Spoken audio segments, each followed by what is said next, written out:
Some real general investment considerations that we'll talk about too is that we got to remember that retirement is a long-term goal. This means you should be evaluating your investments on long-term, not a year, not a month. I generally when I look at mutual funds for clients, I tell people I like looking at 10 years or greater. Anybody can get lucky in a year. Anybody can get lucky in 5 years. We've had the longest bull market in history, I think, if they said at the end of this month. And so to me, it's really easy to make money in an up market. I want long-term consistent performance. So that's when I tell people, match your funds to what your goals are. And so retirement's long-term. Let's make sure we have a long-term solid performer for that. Another huge thing is the risk-return considerations. And so the greater risk you take, the higher potential return. And so like I was saying earlier, this S&P 500 averaged about 10 to 11% over the last, I can't remember how many years. And that was average. That's not every year. That was average. Over so many years, there's some years it went down 20%. There's some years it was up 20%. But I mean, that's that risk and return. How risky? So there's that, how risky do you want to go depends on your risk tolerance. And so the more riskier you go, the more potential for return. The more conservative you go, the less potential for return. And so if you just let your money in a bank and just let it set, inflation will eat it up and you won't really make any. So I mean, but you're safe because your principal's safe. And so that's one real thing to consider is your risk return. You just make sure your risk tolerance is what you feel comfortable with. And your investments need to fit that risk tolerance. You shouldn't be buying Bitcoin if you're a very conservative risk tolerance, because Bitcoin will be very risky. And so make sure you have stuff that matches up. You can reduce your level of risk by diversifying your investments among different asset classes. So what I mean about that is cash, fixed income, equities, commodities, real estate. Those are asset classes. You could put a portion in each one of those in your portfolio. So maybe your portfolio, you want 10% real estate, 5% cash, and then the rest equities and fixed income. Those are just the broad asset classes that you want. Now within those asset classes, you're either going to further diversify on the equity side within large cap stocks, which would be like your Walmart, mid cap stocks, which are smaller capitalization, and then your small cap stocks. And so I mean, you could still diversify within that portfolio overall. But like I said, it's good just for diversification. Don't put everything in just one stock or whatever. Or if the company always says, put it in that one stock. Well, if the company goes bankrupt, I always remind people of Enron. They recommended everybody put all of their money in Enron. They not only lost their jobs, they also lost all their company retirement. And so that kind of shows the diversification where it's better to have a variety of things out there. And I always tell people on a regular basis, evaluate your plan. It is not a set it and forget it. And so I recommend at least once a year to take a look at everything and just make sure that's still what you want. If your risk tolerance changes, life changes, different life stages require different risk tolerances, and different accounts have different purposes, which will have different investment objectives. So I mean, it's just good to look each year and make sure that you're still on track each and every year.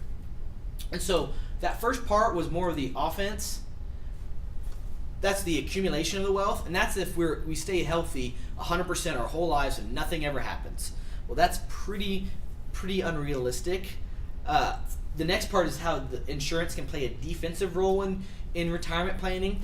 And when I talk about insurance, I'm talking about disability insurance, life insurance, health insurance, and long-term care insurance.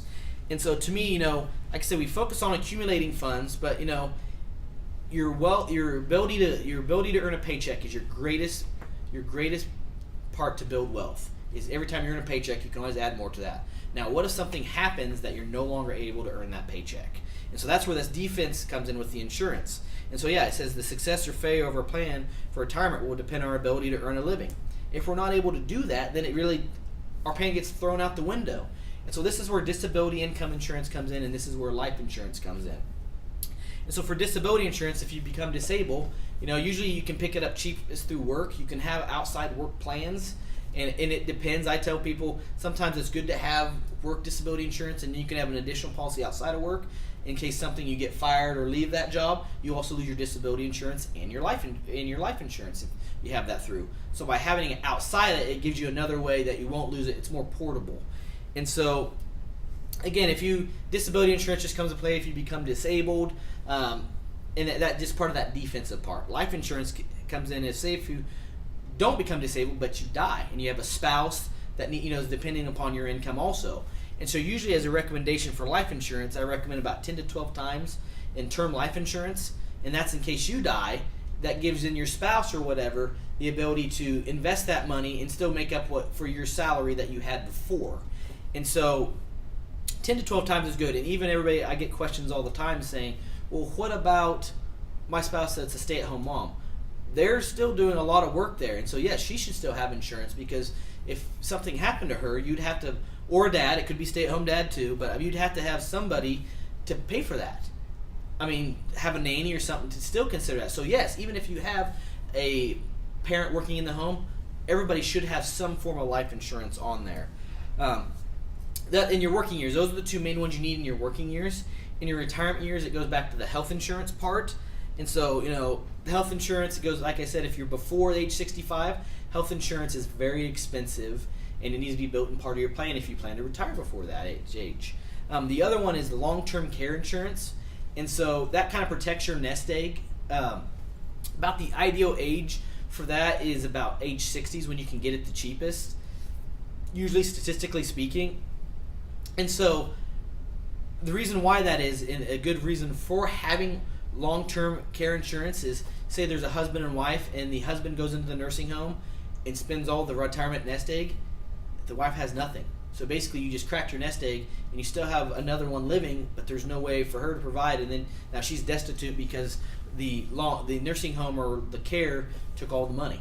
And so that long-term care is very important. And statistically speaking, 75% of nursing home stays in America or 3 years or less. So that's one of the most popular policies, or 3 years or less. You can customize them to get more or less, but I mean, just statistically, the average nursing home, or 75% in America, are for 3 years or less.